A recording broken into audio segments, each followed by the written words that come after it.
Новый Орта мектеп-лицейінің 5-ші Д классы оқушысы Бақтыбаева Камиламын. Ұрпаққа ұран болған ұлы жеңіс. Сарғайса да тарихтың ақ парағы. Сол күндер мәңгі есте сақталады. Міне биыл ұлы жеңіске 75 жыл. Сан сұрапыл сындардан өтіп, кескілескен шайқастарда ерлікпен де, еңбекпен де жеңіске ұмтылған өр рухты, ер мінезді ағаларымыздың орындалған күні. Ата балаларымыздың қанымен, терімен келген жеңіс ең ұлы жеңіс, киелі жеңіс, қадірлі жеңіс. Біздің халқымыз үшін жеңіс ұлы оқиға, бейбіт өмір, ашық аспан, кең дала, отанның азат етілуі. Ұлы майданның асыл ардагерлері қаншама.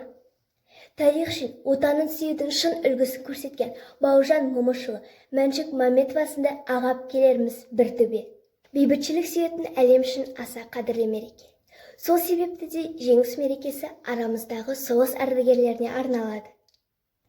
Неменеге жетістің бала батыр, қариялар азайып бара жатыр.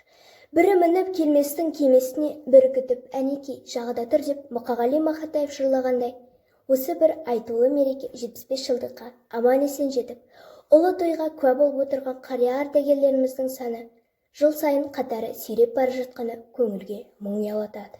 Ардагерлер бара жатыр азайып, олар жайлы ойламаудың өзі айып. Ғұмырлары аңыздайын ғажайып, ғажап жандар туралы тарихта жазайық деп, бүгінгі бейбіт өмірі үшін соғыс ардагерлеріне мәңгі қарыздармыз.